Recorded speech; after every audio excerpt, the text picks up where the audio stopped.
आयशा सिद्दीकी हैं भोपाल से। इन्होंने काफ़ी विस्तार में ईमेल लिखकर भेजी है।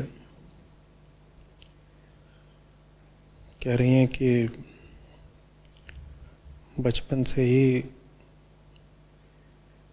घर में इन्हें शिक्षा ये दी गई कि अच्छे बनकर रहो और सबके साथ अच्छा ही करो। और अब 32 वर्षीय हैं ये। कह रही हैं कि उम्र के इतने सालों में अपनी समझ से अच्छा ही करी है और नतीजा इनको हमेशा बुरा मिला है। जिनके लिए भी अच्छा करा उनसे बदले में बुराई मिली है, दोस्तों से, यारों से, यहाँ तक कि अक्सर घर वालों से भी। तो कह रही हैं कि अब मन टूटने सा लगा है, किसी पर भी भरोसा नहीं किया जाता। मेरे साथ ऐसा क्यों हुआ? जब मैं किसी का बुरा नहीं चाहती तो मुझे बदले में बुराई क्यों मिली? ये सार है जो उन्होंने पूरी बात लिखी है उसका। देखिए आयशा,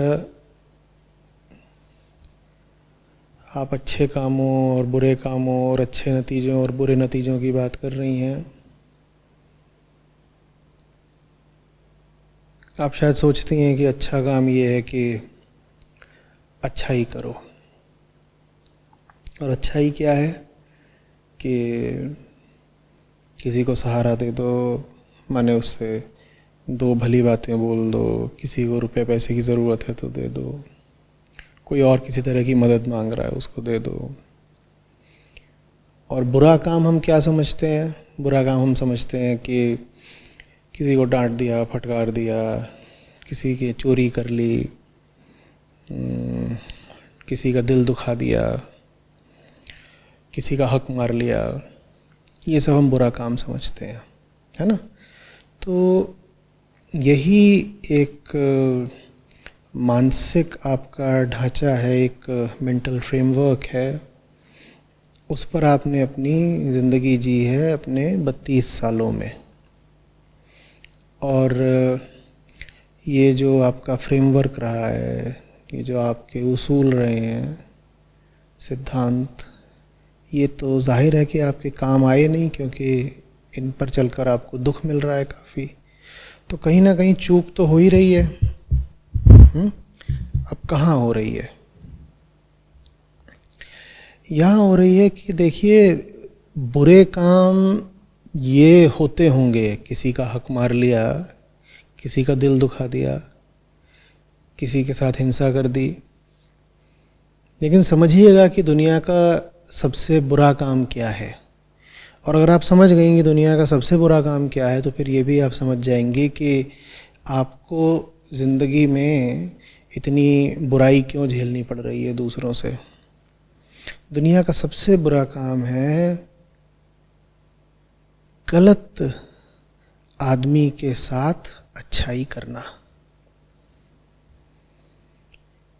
गलत व्यक्ति हो, चाहे गलत चीज़ हो, चाहे गलत विचार हो, उसको सर पे चढ़ा कर रखना या उसको बर्दाश्त करते जाना, ये है दुनिया का सबसे बुरा काम। और मैं बहुत आपसे आयशा विचार करके कह रहा हूँ। मैं कह रहा हूँ हत्या, लूटपाट, भ्रष्टाचार, बलात्कार, ये सब बुरे काम होते हैं, लेकिन इनसे भी ज़्यादा बुरा काम है जो अयोग्य व्यक्ति हो, जो कुपात्र व्यक्ति हो, मतलब समझ रही हैं इनका, जो अनडिजर्विंग, अनवर्दी व्यक्ति हो, उस पर अपनी कृपा करुणा के फूल बरसाते रहना। लेकिन हमें संस्कार कुछ ऐसे दिए जाते हैं कि सामने चाहे कोई भी हो, तुम्हारा तो काम है भलाई करते चलो। नहीं, ये बात बिल्कुल भी ठीक नहीं है। वजह समझिएगा। आप अगर गलत लोगों के साथ ही अपनी ऊर्जा व्यय करती रहेंगी, अपना समय लगाती रहेंगी, तो सही लोगों तक आप कब और कैसे पहुंचेंगी, मुझे बताइए। आप कोई असीम समय लेकर तो आई नहीं है, ना आपके पास अनंत ऊर्जा है, थोड़ा सा समय है आपके पास, छोटी सी जिंदगी है और थोड़ी सी ऊर्जा है, एनर्जी। आप वो सब कुछ किस पर खर्च कर रही हैं? और आप अगर गलत जगह पर खर्च कर रही हैं तो आपको सज़ा ये मिलेगी, कई सज़ाएं मिलेंगी, जिसमें से पहली ये है कि सही जगह का आपको कभी कोई अता पता नहीं लगेगा। आपके आसपास जो लोग थे, आपने कहा ये जैसे भी हैं, यही मेरे परिचय में हैं, मुझे इनके साथ भलाई करनी है। ये बात सुनने में बड़ी अच्छी लगती है, मीठी लगती है, लेकिन ये वास्तव में बड़ी गड़बड़ बात है। जो लायक न हो कुछ पाने का, उसको आप बहुत कुछ दे दें, ये आपने बड़ा अपराध कर दिया। मैंने कहा दुनिया का सबसे बड़ा अपराध कर दिया। और दुनिया में आज तक जो बड़ी से बड़ी आफतें आई हैं, विभीषिकाएं आई हैं, उनकी वजह समझ लीजिए यही रही है कि गलत हाथों को ताकत मिल गई है, गलत लोगों को ऊंची जगह मिल गई है। उसी के कारण दुनिया ने न जाने कितने दुख झेले हैं। अतीत में महाभारत का युद्ध हो, चाहे हाल में जो विश्व युद्ध हुए हैं उनको आप देख लें, मूल कारण क्या था? कुपात्र का सत्ता, ताकत वगैरह हासिल कर लेना। वो कैसे चढ़ गए थे ऊपर तख्त के? वो ऐसे चढ़ गए थे कि कोई था जिसने गलत आदमी को भी गद्दी सौंप दी। जर्मनी में जनता ने हिटलर को बैठा दिया ऊपर, और महाभारत में धृतराष्ट्र ने बैठा रखा है दुर्योधन को ऊपर, और साथ में समर्थन के लिए भीष्म, द्रोण, कर्ण इत्यादि मिल गए हैं।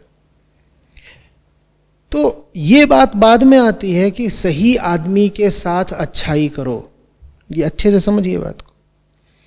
ये बाद की बात है कि सही आदमी के साथ अच्छाई करो। उससे भी पहले की और कहीं ज्यादा जरूरी बात यह है कि गलत आदमी को भेंट, उपहार, तोहफे, सहायता, समर्थन देना बंद करो।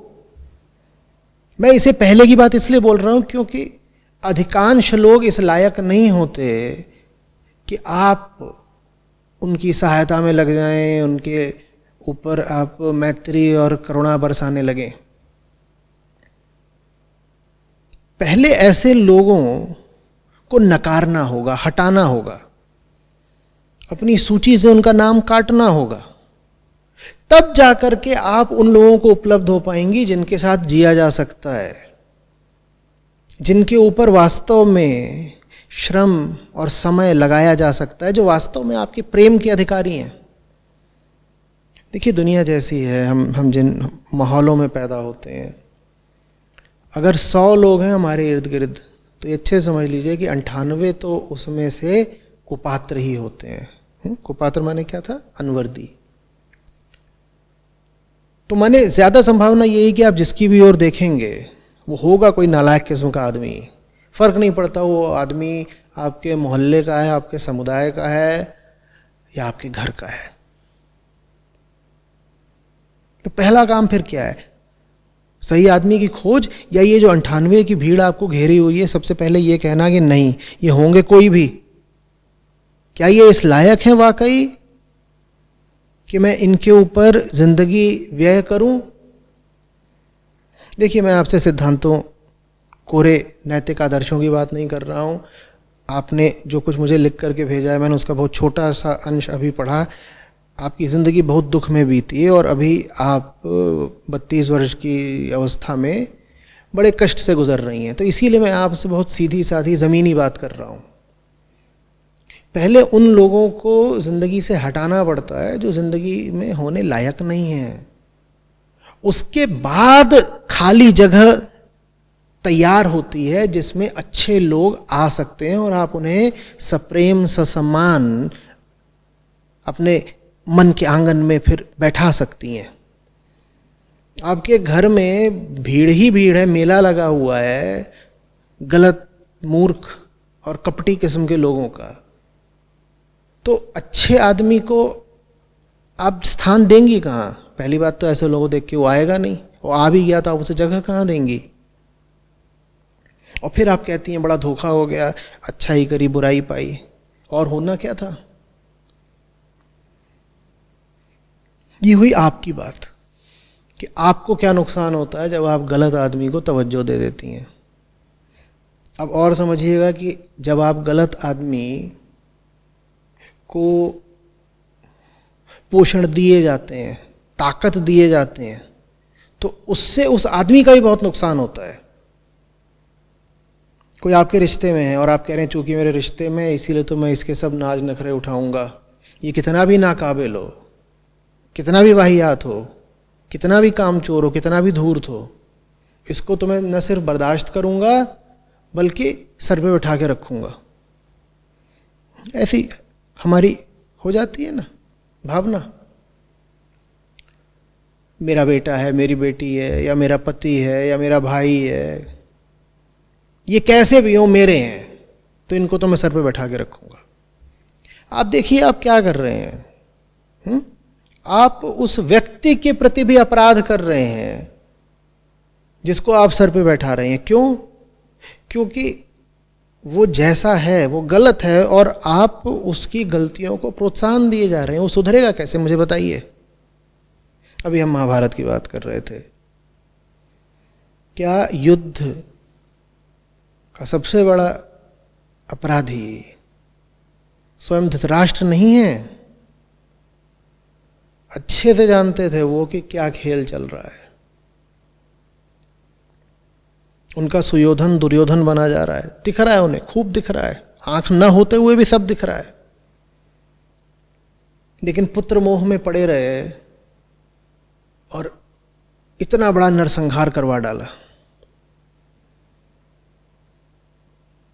गलत आदमी को जब आप उसकी गलतियों के बावजूद पीठी ठोकते रहते हैं, फूली बरसाते रहते हैं, तो वो गलत बना ही रह जाएगा। देखिए, अस्तित्व में कर्म और कर्मफल का सिद्धांत चलता है, उसको बाधित नहीं करना चाहिए। कर्मफल का सिद्धांत क्या होता है? तुम गलत हो, तुम कष्ट झेलोगे, ये होता है। तुम गलत हो, तुम्हें कष्ट झेलना है क्योंकि तुम गलत हो। गलत होने का मतलब ये कष्ट। अब अगर कोई गलत है और फिर भी आप उसे कष्ट झेलने से बार बार बचाए जा रहे हैं, मोह के मारे, आत्मीयता के मारे, आसक्ति हो गई है किसी से, और आप उसको बचाए जा रहे हैं, कह रहे हैं लाख गलती करे मैं इस पर कष्ट नहीं आने दूंगा, तो आप उस इंसान के साथ अच्छाई नहीं बहुत बुराई कर रहे हैं। चोट लगनी बहुत जरूरी है। ठोकर खाए बिना नहीं सुधरता इंसान। आप जिसको भी अपने मोह के सुरक्षा कवच में बांधे रखेंगे, आपने उसकी भलाई नहीं करी, आपने उसका नुकसान ही कर दिया है। वो जो होता है ना कीड़ा, वो जब अपने खोल से, अपने कुकून से बाहर आने के लिए संघर्ष करता है, उसी संघर्ष से वो तितली बन जाता है। नहीं तो तितली कभी नहीं बन पाता। आसान नहीं होता है उसके लिए अपने कुकून से बाहर आना। छोटा सा कीड़ा है, बाहर ऐसा खोल है, तो उसको उससे अपने आप को रगड़ना पड़ता है, अपने शरीर को। उसी रगड़न से उसके पंख खुल जाते हैं, वो तितली हो जाता है। नहीं तो कीड़ा ही बना रह जाएगा। और आप कहें नहीं मुझे तो बहुत प्यार है, ये मेरा छोटा भाई है, और आप कहें नहीं ये कितना बेचारा संघर्ष कर रहा है, अपना खोल कब तोड़ पाएगा। तो मैं क्या करता हूँ, मैं जाके अपने हाथों से उसके खोल को तोड़ करके कीड़े के लिए रास्ता बना देता हूँ। आप रास्ता तो बना देंगे, वो कीड़ा कीड़ा ही रह जाना है।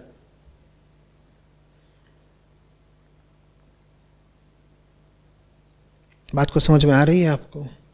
तो मैंने दो बातें कही आपसे। पहला, आप जब किसी कुपात्र के साथ अच्छाई करते हो तो आप अपने साथ बहुत बुराई कर देते हो, क्योंकि अब आपने खुद ये तय कर दिया कि आपकी ज़िंदगी में कोई सुपात्र, कोई बढ़िया आदमी नहीं आ सकता, उसके लिए जगह ही नहीं बचेगी, आप घिरे रह जाएंगे यही बेकार लोगों से। और दूसरी बात मैंने कही कि आप जब किसी कुपात्र के साथ अच्छाई करते हो तो जिसके साथ अच्छाई कर रहे हो उसके साथ भी बुराई कर देते हो, क्योंकि अब वो कभी सुधर नहीं सकता, बेहतर नहीं हो सकता। तो इस बात को बहुत ध्यान में रखिए आगे से। कोई आपकी जिंदगी बीत नहीं गई, उम्मीद मत छोड़िए। जीवन बहुत ऊंचाइयां पा सकता है, बस उसे आप ध्यान से जिए तो।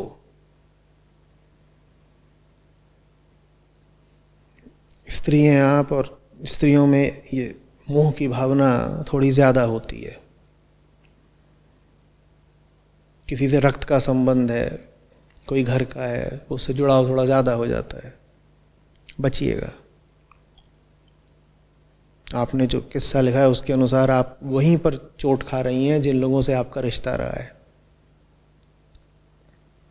रिश्ता वगैरह ठीक है, पहले ये तो देखिए वो इंसान कैसा है जिससे रिश्ता है। वो इंसान किसी लायक भी है, समझ रहे हैं? तो ये जो चीज होती है ना, बी गुड डू गुड, ये डूइंग गुड में सबके साथ भला करो, सबके साथ अच्छाई करो, फंस मत जाइएगा। अच्छे के साथ अच्छाई करो, और जो बुरा है उसे सुधारने की कोशिश करो। जो जैसा है उसे उसकी जिंदगी के अनुसार, उसके कर्मों के अनुसार कर्मफल पाने दो। तुम कब तक उसे बचा लोगे? और जितना बचा रहे हो उतना उसका नुकसान कर रहे हो। गलत लोगों को जो काबिल नहीं है, न तारीफ मिले, न ओहदा मिले, न सत्ता मिले, न प्रेम मिले, न पैसा मिले, जब ऐसा होने लगेगा तो समाज बहुत आगे जाएगा। लेकिन समाज अपने आप में तो कुछ होता नहीं ना, समाज का मतलब होता है समाज के सारे लोग। समाज के सारे लोगों को इन बातों का ख्याल रखना होगा। सही आदमी को तुम भले ही बहुत तारीफें वगैरह या प्रेम वगैरह न दो, चलेगा। अगर वो वाकई इंसान अच्छा है, सही है, तो उसे बहुत ज्यादा प्रशंसा की या प्रेम की या पैसे की शायद आवश्यकता न पड़े। वो अपने आप में पूरा होता है। वो कहता है बाहर से कोई आकर के मुझे सहारा दे न दे, काम चला लूंगा। तो उसको तुम एक बार को न भी दो तारीफ वगैरह या पैसा या सत्ता या जो भी है, तो कोई तुमने बड़ा अपराध नहीं कर दिया।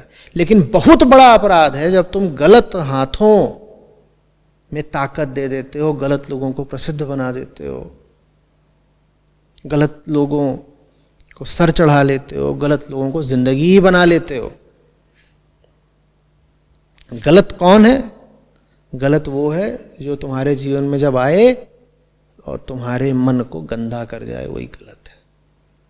जिस भी व्यक्ति के तुम्हारे जीवन में आने से तुम्हारी सोच का स्तर ही गिर जाए, तुम्हारी पूरी चेतना ही दूषित हो जाए, तुम जान लो कि आदमी तुम्हारे लिए ठीक नहीं है।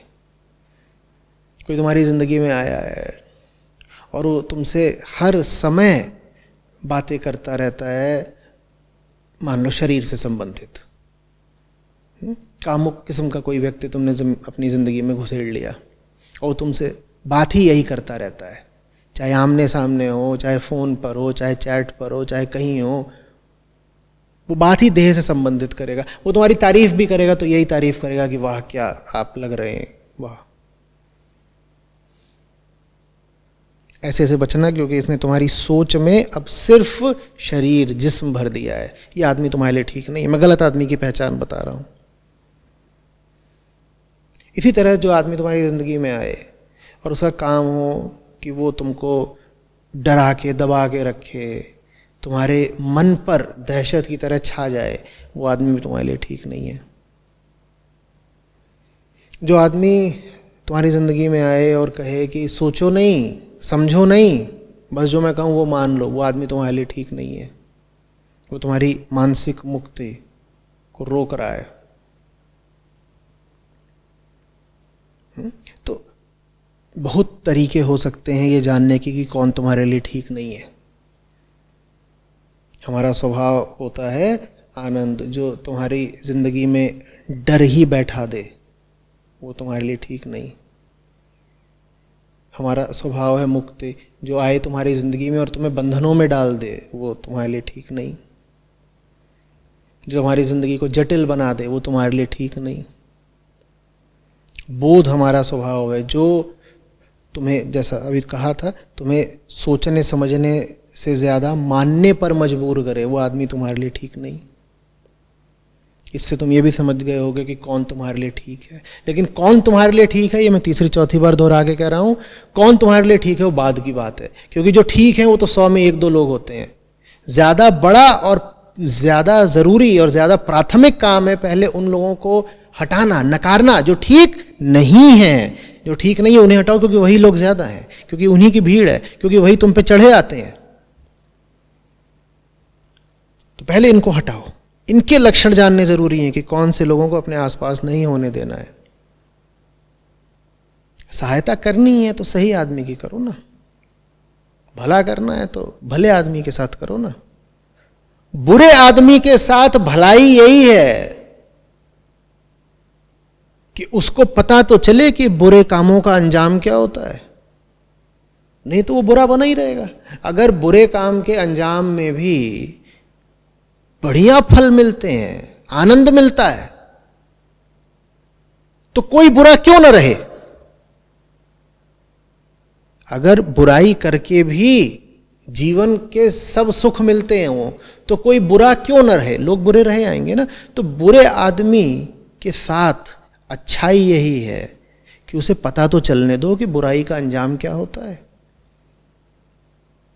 अगर उसे ये पता चलने दोगे, अगर उसे उसका कर्मफल भोगने दोगे, तो तुम उसे ज्यादा बड़ी बुराई करने से रोक लोगे। देखो तुमने भलाई कर दी ना।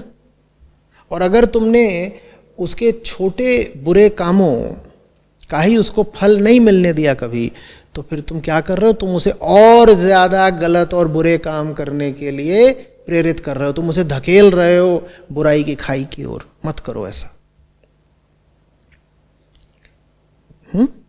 तो कोई ज़रूरत नहीं है वो सब सोचने की कि अनकंडीशनल लव होना चाहिए, कि अच्छा इंसान तो वो है जो सबको एक निगाह से देखे और सब पर एक बराबर अपने प्यार की बौछार करे। बिल्कुल बेकार की बात है ये। न सब एक बराबर होते हैं और न सबको एक बराबर प्यार दिया जाना चाहिए। प्यार बहुत बेशकीमती चीज है, उसको दीजिए जो उसके लायक हो। बाकियों को दूसरी चीजें दी जानी चाहिए। कुटिल आदमी को ज्ञान दिया जाना चाहिए कि कुटिलता का अंजाम क्या होता है। मूर्ख आदमी को थोड़ी बुद्धि दी जानी चाहिए। इन सबको अगर आपने तोहफे और सम्मान और कुर्सियां और प्रशंसा पत्र देने शुरू कर दिए, तो फिर तो